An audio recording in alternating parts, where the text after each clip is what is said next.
નમસ્કાર દર્શક મિત્રો, તમે જોયા છો સાંઈ ગ્રુપ સંચાલિત ઝટપટ ન્યૂઝ અને નવસારી લાઈવ. દિવસભરની ઘટનાઓથી અવગત કરાવતા બુલેટિન ઝટપટમાં જુઓ આજના સમાચાર. મૂંગા જીવ સાથે ક્રૂરતા એ ખૂબ ખરાબ બાબત કહેવાય અને આ દ્રશ્યો તમે જોઈ શકો છો કે આમાં એક મહિલા ક્રૂરતાપૂર્વક એક શ્વાનને મારી રહી છે. લાકડી વડે તેને મારી રહી છે અને તેને મારીને અધમોવો કરી નાખ્યો હોય તેવી પરિસ્થિતિ તમે દ્રશ્યમાં જોઈ શકો છો કે કારણ કે જે શ્વાન છે તે ઊભો પણ નથી થઈ શકતો.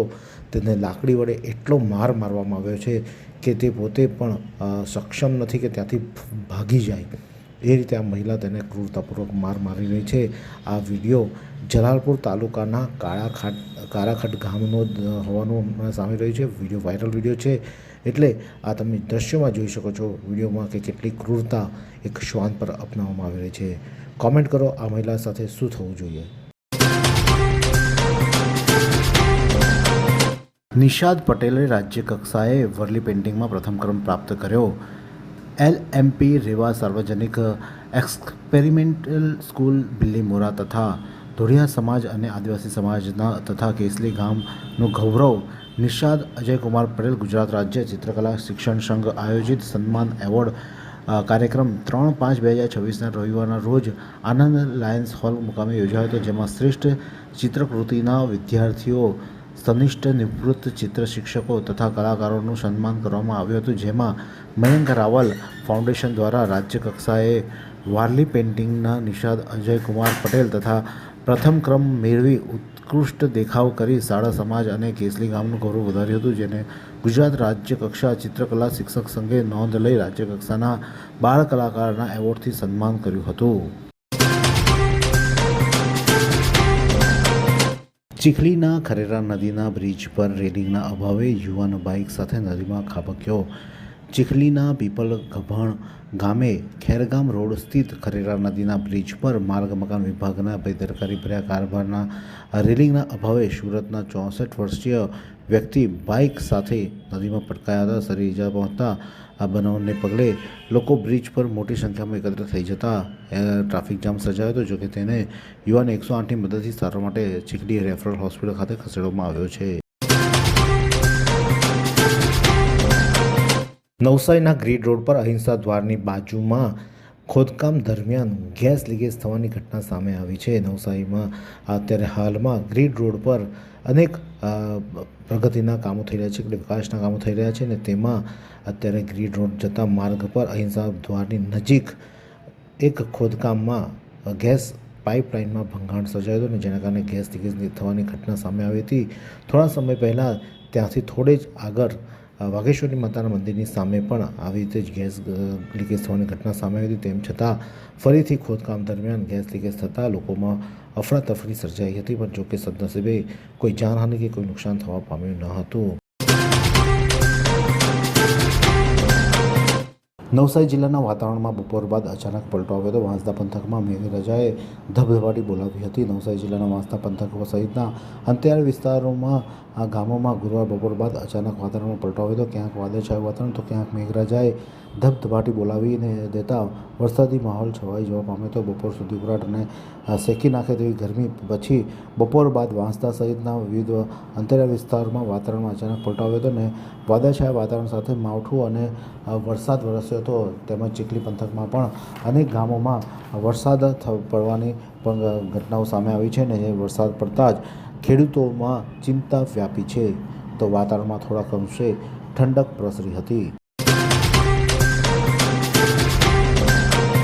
બિલીમોરા પાલિકા તંત્રના અણધડ વહીવટને લઈને ગોહરબાગ ગૌરવપથ પર અંધારપટ.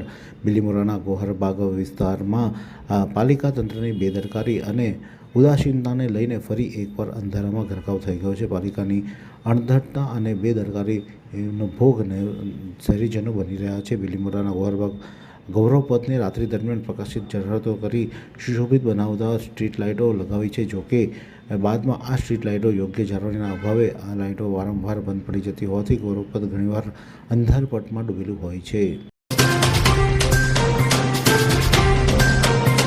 નવસારીના દળંગવાડ વિસ્તારમાં વૈકુંઠ એપાર્ટમેન્ટની બાજુમાં એક જૂનું અને જર્જરિત મકાનનો છતનો ભાગ ધરાશાયી થયો હતો.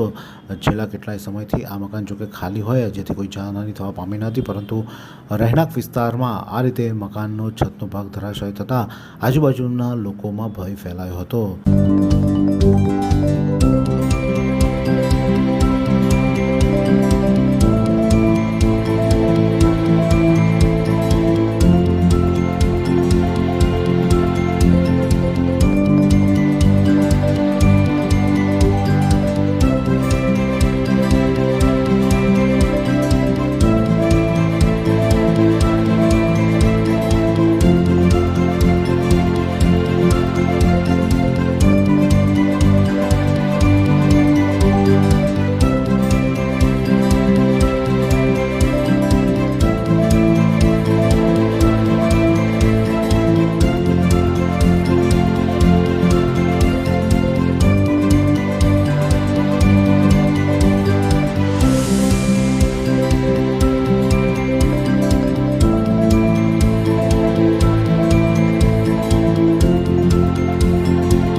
વાત કરીએ હવામાનની તો નવસારી જિલ્લાનું આજનું મહત્તમ તાપમાન 37.5 જ્યારે લઘુત્તમ તાપમાન 25 રહેતો હવાનું ભેજનું પ્રમાણ સવારે 92%, જ્યારે સાંજે 48% રહેતો હવાની ગતિ 3.4 કિલોમીટર પ્રતિ કલાક નોર્થથી વેસ્ટ તરફ રહી હતી. મુખ્યમંત્રી ડેશબોર્ડ રિવ્યૂમાં નવસારી મહાનગરપાલિકા સમગ્ર નવી 9 મહાનગરપાલિકામાં પ્રથમ ક્રમે. ગુજરાત મુખ્યમંત્રી ભૂપેન્દ્ર પટેલ દ્વારા સીધા હસ્તક લેવામાં આવતી માસિક સીએમ ડેશબોર્ડ રિવ્યૂ પ્રક્રિયામાં નવસારી મહાનગરપાલિકાએ સમગ્ર રાજ્યની નવી 9 મહાનગરપાલિકાઓમાં પ્રથમ ક્રમ પ્રાપ્ત કરી એક વિશિષ્ટ સિદ્ધિ હાંસલ કરી છે. આ ગૌરવપૂર્ણ સફળતા પાછળ નવસારી મહાનગરપાલિકાના સુદૃઢ આયોજન, વહીવટ, પારદર્શકતા અને પ્રજાલક્ષી અભિગમ મુખ્ય જવાબદાર પરિબળો રહ્યા છે. મુખ્યમંત્રી દ્વારા કરવામાં આવેલી આ ઉચ્ચસ્તરીય રિવ્યૂમાં શહેરના વિકાસોની ગુણવત્તા અને જનસુખાકારીના વિવિધ કઠિન પરિણામોને ધ્યાને લેવામાં આવ્યા છે, જેમાં નવસારી મહાનગરપાલિકા તમામ મોરચે અગ્રેસર રહી છે. પાટી ખેરગામ ગીતા મંદિર શાળાનો 10નું 93.84% પરિણામ. વર્ષ 2025-26 એસએસસી બોર્ડની પરીક્ષામાં નવસારી જિલ્લાના ખેરગામ તાલુકાના છેવાડાના પાટી ગામમાં ગીતા મંદિર માધ્યમિક શાળાના ધોરણ 10ના વિદ્યાર્થીઓએ મહેનત રંગ લાવી 93.83% પરિણામ આવતા સમગ્ર પાટી ગામમાં ખુશીનો માહોલ સર્જાયો હતો. રૂમલા કેન્દ્રમાં 65 વિદ્યાર્થીઓએ પરીક્ષા આપી, જેમાંથી 61ને સફળતા મળી છે. નવસારી જિલ્લામાં સિલાઈ મશીન વેચવાના બહાને ઓનલાઈન ઠગાઈ કરનાર ઝડપાયો.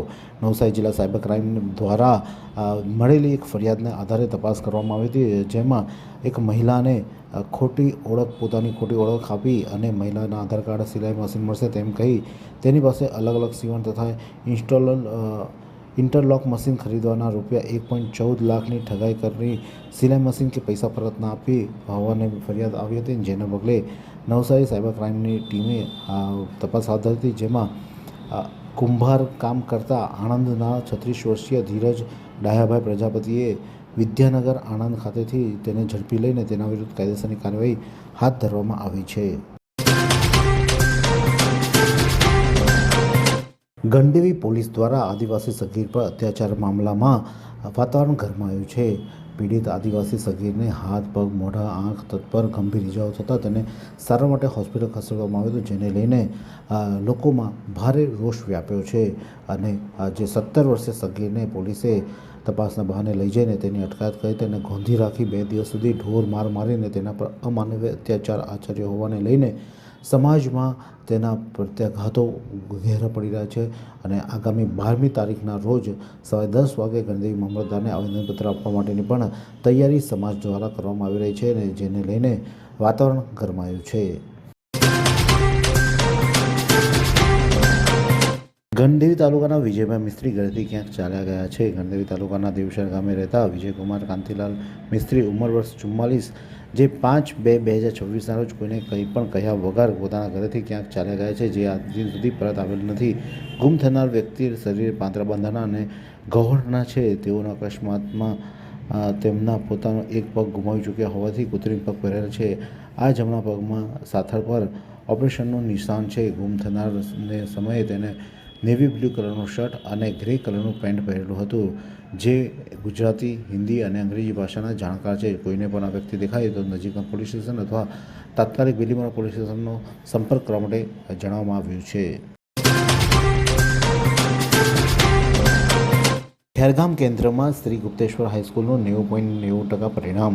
ખેરગામ તાલુકાનું સુપ્રસિદ્ધ તીર્થ ગણાતા શ્રી ગુપ્તેશ્વર મહાદેવ મંદિર સંકુલ પાસે નામદાઈ ભેરવીમાં આવેલા શ્રી ગુપ્તેશ્વર હાઈસ્કૂલમાં સંપૂર્ણ ધરમપુર કપરાડા આદિવાસી વિસ્તારના ગરીબ બાળકો છાત્રાઓ અભ્યાસ કરે છે, જેમાં એકમાત્ર પેલાડી ભેરવીની સ્થાનિક છોકરી પણ અભ્યાસ કરે છે. તાજેતરની બોર્ડ પરીક્ષામાં ખેરગામ કેન્દ્રમાં પ્રથમ ક્રમ પ્રાપ્ત કરી શાળાને ગૌરવ અપાવ્યું હતું. ધોરણ 10માં 33 વિદ્યાર્થીઓએ પરીક્ષા આપી હતી, જેમાંથી 30 વિદ્યાર્થીઓ પાસ થઈ ગૌરવ વધાર્યું હતું. અમલસાડની સરીખુંદ હાઈસ્કૂલનું એસએસસીનું રિઝલ્ટ 97.28%. અમલસાડના કાંઠાના ગામોમાં કાંઠા વિભાગ કેળવણી મંડળે સંચાલિત આર.એન. નાયક સાર્વજનિક હાઈસ્કૂલ અને ભારત દર્શન ઉચ્ચતર માધ્યમિક હાઈસ્કૂલનું રિઝલ્ટ હંમેશા શ્રેષ્ઠ રહેતું આવ્યું છે. આ વર્ષે ફેબ્રુઆરી 2026માં લેવાયેલી એચએસસીની પરીક્ષાનું રિઝલ્ટ પણ 97.28% આવ્યું છે. આ પરીક્ષામાં સરીખુંદ હાઈસ્કૂલના 257 વિદ્યાર્થીઓ પરીક્ષામાં બેઠા હતા, જેમાંથી 250 વિદ્યાર્થીઓને પાસ થયા છે અને પ્રથમ ક્રમે નક્ષ અલ્પેશભાઈ ટંડેલ 98%, બીજા ક્રમે પ્રિન્સ સુમનભાઈ પટેલ 96.67%, જ્યારે ત્રીજા ક્રમે જય બિપિનકુમાર પટેલ 95.33% મેળવી શાળાને ગૌરવ અપાવ્યો છે. મુસ્કુરાહટની ટીમે ભાઈઓ અને બહેનો દ્વારા તમાકુ વ્યસન મુક્તિ અંગે જાગૃતિ ફેલાવતું નાટક ગુમનામ હૈ કોઈની ભવ્ય રજૂઆત કરવામાં આવી હતી. નવસારીના જાણીતા નાટ્ય લેખક, દિગ્દર્શક અને જયઘોષ થિયેટરના પ્રણેતા પૂજ્ય પિયુષભાઈ ભટ્ટ દ્વારા લખાયેલ અને દિગ્દર્શિત આ નાટક ટાટા હોલ નવસારી ખાતે સફળ મંચન થયું, જેને દર્શકો તરફથી ભરપૂર પ્રતિસાદ પણ મળ્યો હતો. છેલ્લા 11 વર્ષથી સ્વૈચ્છિક રીતે તમાકુ વ્યસન છોડવા માટે કાર્યરત સંસ્થા મુસ્કુરાહટના હંમેશા છાઈ રહી છે. આ પ્રણેતા યશદીભાઈ કોન્ટ્રાક્ટર અને મુનાઝબેન કોન્ટ્રાક્ટર માનવ સેવા માટે વિવિધ કાર્યક્રમો નિઃશુલ્ક અને સ્વખર્ચે આયોજિત કરવામાં આવતા હોય છે. ગીત, સંગીત, નાટકો અને પાવર પ્રેઝન્ટેશન દ્વારા શાળા કોલેજમાં લોકોને તમાકુ વ્યસન મુક્તિ કરવા માટે તેઓ એક જાગૃતિ ફેલાવવાનું ઉમદા કામ કરી રહ્યા છે. 22 વર્ષથી દરરોજ લાખો જીવનોમાં આશા અને આરોગ્યનું પ્રકાશ આપતી Kejal life in multi speciality hospital. અદ્યતન સુવિધા સાથેની હોસ્પિટલ, અનુભવી ડોક્ટરો અને ટેકનોલોજી સહિત ઓપરેશન થિયેટર્સ, આઈસીયુ અને એનઆઈસીયુ વિભાગ, 24 કલાક ચાલતી ઇમરજન્સી સર્વિસીસ, મેડિકલ સ્ટોર અને લેબોરેટરીની સુવિધા પણ ઉપલબ્ધ છે. હોસ્પિટલ સેવાઓ જેમ કે ઓર્થોપેડિક વિભાગ, મગજ અને સ્પાઇન વિભાગ, યુરોલોજી અને હૃદય રોગ વિભાગ, જનરલ સર્જરી વિભાગ